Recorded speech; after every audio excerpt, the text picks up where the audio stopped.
Hey, Merry Late Christmas, and welcome back to the Disney Plus Everyday Challenge. And we have Miracle on 34th Street, the classic 1947 film starring Edward, what's his face? Gwen, with two N's. Gwen. I don't want to say Gwyn, Ed Gwyn, but Edmund Gwen, playing Santa Claus. He's an amazing Santa Claus, actually. He's not just in look, but in character. He's kind of like the perfect Santa Claus. He gives off that Santa vibe. So it's kind of great. This I don't really need to tell you too much about this film. Odds are you've already seen this. It's a classic. What makes this unique is the fact that this is a 20th Century Fox film. It's not a Disney film. So that acquisition of 20th Century Fox, this is one of the first things. It's not just Fantastic Four and X-Men and everything else and Deadpool. It's Santa Claus. We get Santa Claus here, and not only that, but we get Maureen O'Hara as a female lead, with her daughter being played by a young Natalie Wood. And there's also, let's see, John Payne. John Payne plays the male lead, other than Santa Claus, of course. But it's about a story about telling, about trying to live in the real world and having a little faith about things you can't understand, really. That you won't allow yourself. Natalie Wood plays a little girl named Susie, who isn't really, she's been raised to not really believe in fairy tales and all fantastical stuff. She's very matter of fact. She's very smart. Seriously, Natalie Wood just knocks it out of the park in this thing. Kid actors you usually don't expect a whole lot out of, especially back in this era where it was, I don't know, they were kind of one note. She has the right look, attitude, delivery that you don't get with most kid actors, and she's amazing. It's no wonder she grew up to be a star, and unfortunately died tragically. But we won't go into that.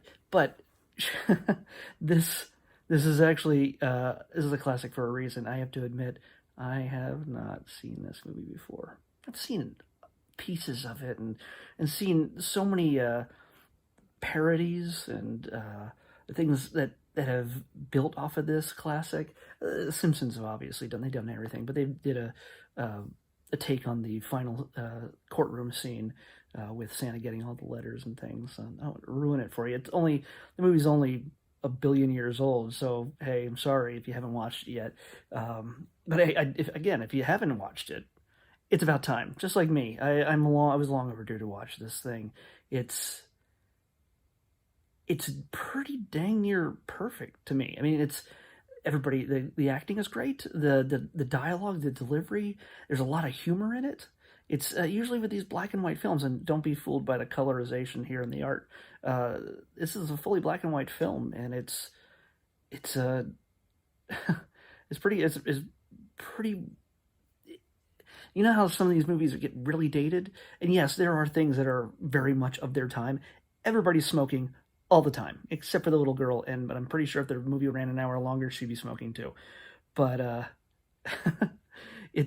learned a lot of things about this movie. That honestly, almost the last third, or maybe almost the last half of this film is a courtroom drama, which, yeah, I knew that it would go to court. I knew that kind of thing would happen, but I had no idea how much of it was that. Of course, the main premise is that Kris Kringle, this guy right here, Edward Gwyn. Oh God, I'm never gonna say that right. He's Kris Kringle, and he fully believes, and he is Kris Kringle. He is Santa Claus. Of course, the little girl doesn't believe that. Nobody believes that. But he's in the right place at the right time during the Macy's Thanksgiving Day Parade when the Santa that's supposed to be riding the sleigh is drunk, and he calls that guy out for being a shame to the profession of playing Santa, and he decides to take on the role himself. That rolls itself into a job of being a store Santa at the Macy's on 34th Street in New York City, hence the title. And he sort of gets to know the people, gets to know the woman who is her mom, who kind of runs things there at the store, their promotions and things. And he stirs a little bit of trouble because he keeps insisting that he's Santa Claus for real. And he also gets a little bit of trouble because when Macy's doesn't have the things that certain people are looking for, like a little kid asks for a certain type of fire engine or something, and the mom is giving Santa looks like, I can't get that for him. It's impossible to get him. It's not here at the store, and it's not anywhere I could find. She's just sort of giving him a dirty look as Santa says, "Oh, you'll get it, no problem." she tears him a new one, and he's like, "No, hold on. Here." He pulls out a list and says, "Here, it's at this store in this street. I know all the toy distribution routes." He's got the inside hookup. He's Santa. So the woman's surprised that he gave a recommendation for another store that's not Macy's. And that throws Macy's and their rival Gimbels for a loop, which, again, by the way, these are real stores which had a real rivalry during this time. This is not just like making up fake store names like McDowell's and Coming to America and playing a fake McDonald's.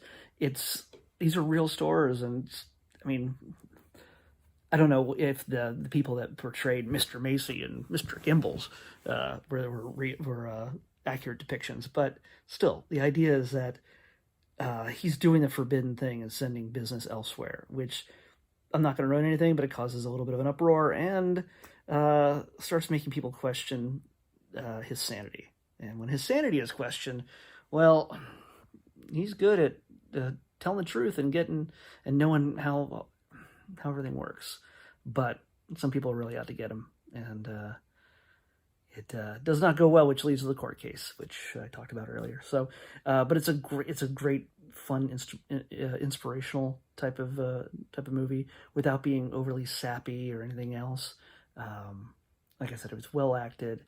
It's beautifully shot. The opening sequence for me is kind of neat. Just looking at New York City, following Kris Kringle along the streets through New York City. In late 1940s post-World War II New York City, which is, to me, I love walking the streets of New York City myself in the modern day, obviously, but to see it back in the old day with all those old cars and everything else is kind of neat. So yeah, that's it. For me, this was a revelation. I know I should have seen it a whole lot sooner, but I never really found the time, and now I found it thanks to the Disney Plus Everyday Challenge, and hopefully you will too. Take the chance, take the opportunity to watch it. It's not just a Christmas film.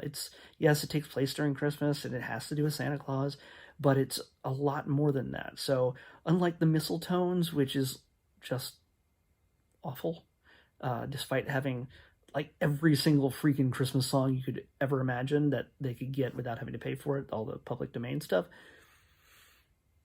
that movie is overly Christmas, and but this one just has an element of Christmas to it. So yeah, this is interesting. So it's worth checking out. I'm gonna looks like I lost my numbering. Okay, here we go. We're gonna pick tomorrow's Disney Plus Everyday Challenge. Please don't be another Christmassy type thing. 626. I wonder if we've had that already. I don't have a great memory, but nope, we haven't. Oh, hey, this is actually very recent. This has happened in the last year, and it's to quite a bit of controversy. It's time to watch The Little Mermaid live. Uh-oh. So yeah, it'll be interesting. Hey, we're still gonna have a live action Little Mermaid movie. So this is the halfway point between the original 1989 Little Mermaid movie animated and the live action one. This is a live performance that they had on TV a number of years ago, or a number of months ago, because it was, I think it was just last year. So yeah, if you didn't watch it before, it's time to watch it. Time to watch for the first time and see how it goes. I think Queen Latifah is in this. I'm not sure. I think she plays Ursula. So we'll see. Anyway, I'll see you back here tomorrow after seeing The Little Mermaid live on the Disney Plus Everyday Challenge. See you then. Bye-bye.